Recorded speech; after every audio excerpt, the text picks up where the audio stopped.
لاگو ہوں گا۔ اسی طرح جنابت یا احتلام کی حالت میں سحر، جنابت میاں بیوی نے ہم بستری کی ہو، احتلام کی حالت مرد عورت نوجوان لڑکے لڑکیاں یا شادی شدہ بھی ہوں گا، احتلام ہو گیا، خواب دیکھا اور منی خارج ہو گیا اور اٹھا، سحر کا وقت تھا، اب سحر ہوں گی یا نہیں ہوں گی؟ بہت سارے لوگ روزہ چھوڑ دیتے، بولتے نہیں جنابت میں تھے۔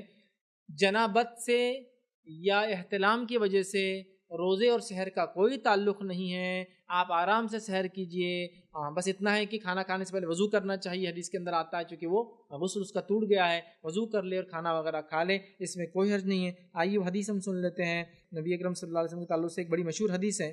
حدیث کے الفاظ دیکھیے اس طرح سے، ماں عائشہ رضی اللہ عنہا فرماتی ہے کہ نبی اکرم صلی اللہ علیہ وسلم اور میں رات میں اٹھتے، جنابت جنوبی کیفیت میں ہوتے اور اسی کیفیت میں ہم روزہ رکھتے تھے اور اس کے بعد غسل کرتے، مطلب نبی اکرم صلی اللہ علیہ وسلم جنابت کی حالت میں ہوتے کیونکہ آپ رات میں ہم بستری کیے ہوئے ہوتے، اور یاد رکھیں نبی اکرم صلی اللہ علیہ وسلم کے تعلق سے ماں عائشہ فرماتی ہے آپ کو احتلام کی وجہ سے غسل نہیں ہوتا، تو گویا پتہ چلا آپ جنابت کی حالت میں تھے، مطلب جنوبی ہم بستری سے ہوئے تھے بیوی کے، نہ کہ احتلام سے، یہ فرق کرنے کے لیے بیان کریں۔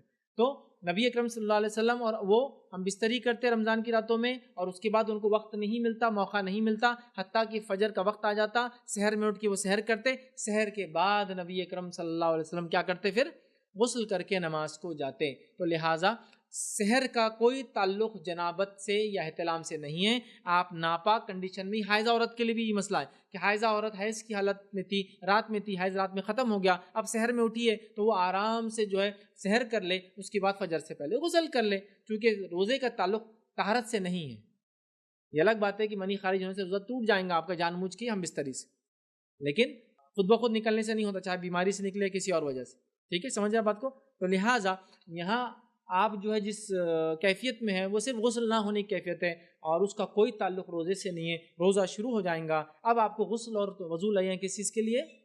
نماز کے لیے، تو آپ کو پہلا تب کرنا ہے۔ تو لہٰذا یہ سوال بہت سارے لوگ پوچھتے ہیں، کیا احتلام کی حالت میں یا جنابت کی حالت میں، ناپاکی کی حالت میں، رات میں بیوی کے ساتھ ہم بستری کی ہو، سیکس کیا ہو اور صبح اٹھے ہو اور سحر ہو، یا پھر رات میں سیکس کیا ہو اور سو گئے ہو، گڑبڑ تھی کہ رمضان ہے نہیں ہے، رات میں اٹھے پتہ چلا رمضان ہے، ہوتا ہے کبھی کبھار ایسا، کوئی مسئلہ نہیں ہے، آپ سحر کر لیں اور روزہ رکھ لے اپنا، اور بعد میں آپ جو فجر سے پہلے غسل کر لے، روزے کا تعلق آپ کی غسل سے نہیں ہے، لہٰذا آپ کے غسل نہ ہونے سے کوئی مسئلہ نہیں ہے۔ اور یاد رکھیے علماء کرام جو ہے جنابت کی حالت میں روزہ رکھنا صحیح ہے، اس معاملے میں امت کا اجماع ہے، اس میں کسی کا ایک بھی اختلاف نہیں پایا جاتا، اجماع امت کا کہ روزہ بالکل درست ہے۔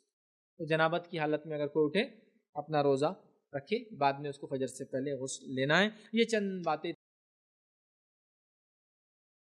السلام علیکم، آپ بھی ہمارے اس کام میں تعاون کریں اپنی زکوٰۃ اور صدقات کے ذریعے۔ ڈونیشن ڈیٹیل حاصل کرنے کے لیے ڈونیٹ اس پر کلک کریں۔ اگر آپ کو ہمارا ویڈیو پسند آئے تو اسے شیئر کریں اور ثواب کے حقدار بنیں۔ روزانہ ہمارے نئے ویڈیوز پانے کے لیے یوٹیوب چینل کو سبسکرائب کریں اور بیل آئیکن دبائیں۔ ہم سے دیگر سوشل میڈیا پر جڑنے کے لیے ویڈیو میں دیے گئے آئی ڈیز کو سرچ کریں۔ جزاک اللہ۔